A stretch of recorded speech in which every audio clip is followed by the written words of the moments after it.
Yet it has the power to determine the direction of use of money in our economy.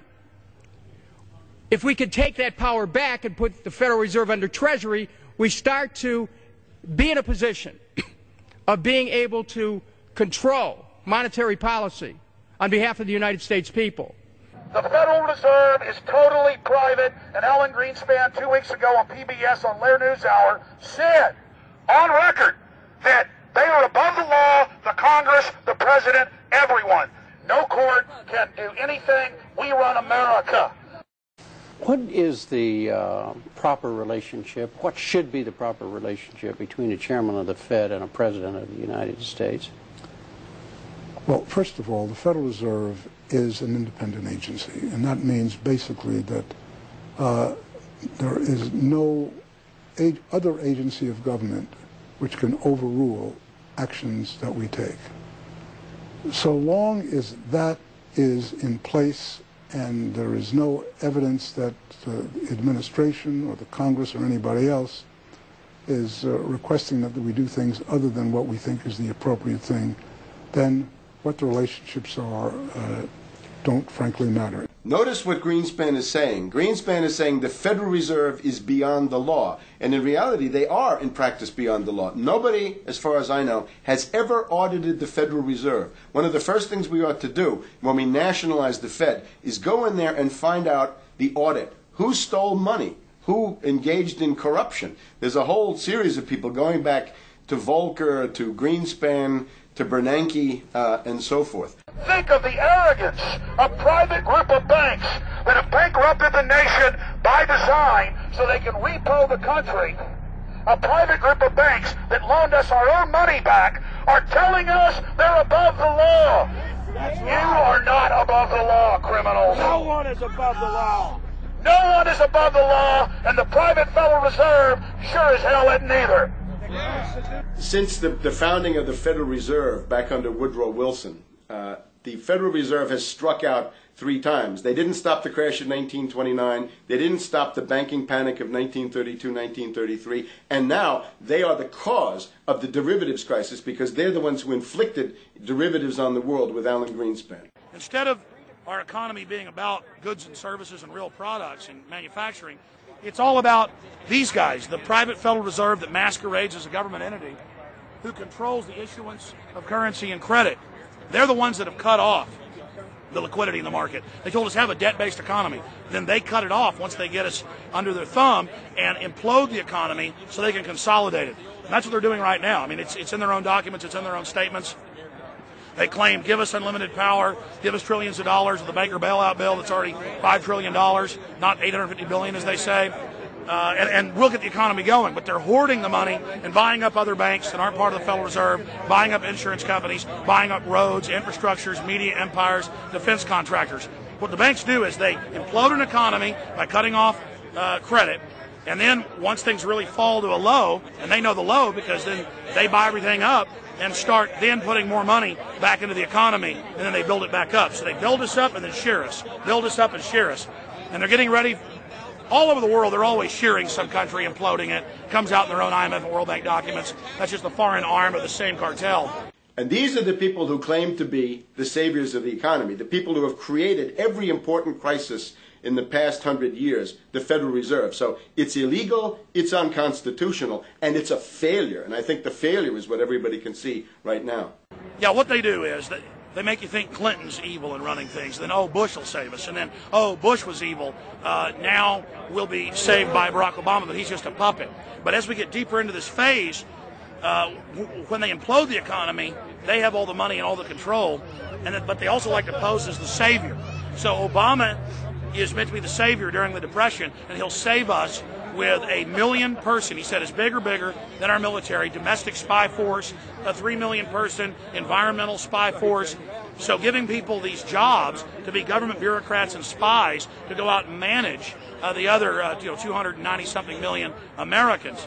And so this is classical fascism. The communists also do it. Any vertically integrated command and control authoritarian system does this. So they're openly following what the same group of banks did in Germany, Russia. It's in the Communist Manifesto to have a private central bank, because the private central bankers actually wrote the ideas that they had Marx and Engels put out. People go, well, why would the banks want communism? It doesn't exist. They rape us, they consolidate us, they put us into work brigades, they make us slaves, and they say it's a people's paradise.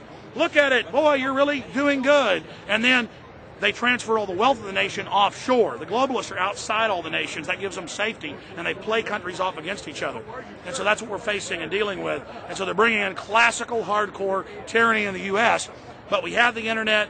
We've grown our numbers. The alternative media has exploded. That's why they're trying to move in to shut down and regulate and tax the web, but it's too late for them. They're playing in the 19th century, 20th century rules. It's 21st century, the century of resistance to tyranny. And so it's going to be one hell of a fight with the people and free humanity on one side and the New World Order on the other. And every one of you out there counts, needs to be involved in this fight like nothing you've been involved with before, because this is life and death.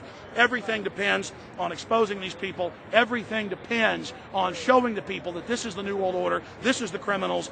We're dealing with the king rats here, the people that are carrying out tyranny worldwide. And either they fall or we fall. Either worldwide darkness and a new age of tyranny and oppression and with a scientific overlay, or a new age of liberty and freedom and a new renaissance. The choice is the people's out there. Okay, we can tell you what's going on. You can check it out for yourself and find out it's true. But don't wait. Investigate now. Get involved now. Go out there and reach out now. We don't have time. If you're looking for the solution, look in the mirror. Look right into the mirror, because you out there, men, women, old, young, black, white, doesn't matter. It's going to be up to you if they win or if liberty succeeds and the people have a chance of having any future. These are cold-blooded eugenicists. These are cold-blooded people who think they're God, think that they're our masters, that think that we're animals. These are the guys that funded Lenin and Stalin and Hitler and Mao. These are the guys, it's all on record, that bankroll this stuff. They are hardcore vicious, and they must be resisted. You're watching the Obama Deception. We're going to go right back to the film in just a minute.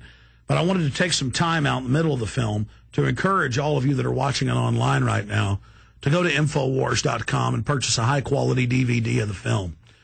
Or you can go to PrisonPlanet.tv and download a high-quality DivX version to burn to disc or DVD to give to your friends, your family, your neighbor, and your community.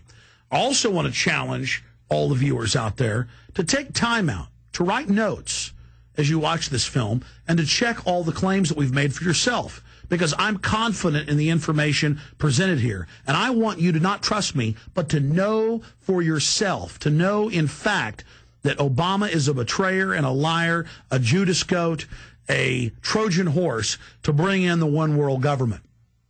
So again, I want to thank you for watching the Obama Deception. You can go to Infowars.com and get a high-quality DVD, or watch it in super high quality and burn disc to give your friends, your family, your neighbors, and warn the public at PrisonPlanet.tv. Now let's cut right back to the Obama Deception.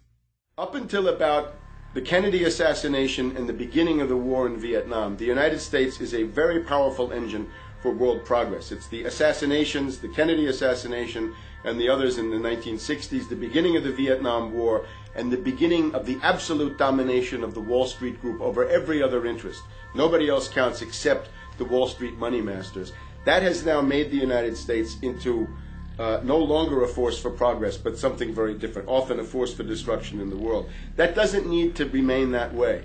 The interest of the American people is to fight to take your government back from Wall Street and make the United States a force for progress in the world, which we easily could do if we could just break the power of the people behind Obama. The main banks of Europe, which were started by Adam Weishaupt and Rothschild, the Banque Nationale de Paris, the Bank of England, the Bank of Italy, have all financed the messianic and war leaders of the last 200 years.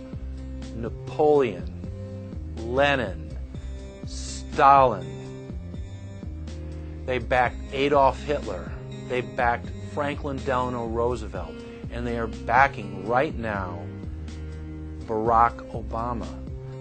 The banking cartel had established a beachhead in 1913 through the Federal Reserve Act. In 1947, they set up a parallel shadow government through the National Security Act. From 47 on, the national security state began the long process of absorbing federal and state bureaucracies, while at the same time undermining the constitutional power of Congress and dominating the executive branch. By controlling the issuance of currency and credit, the private Federal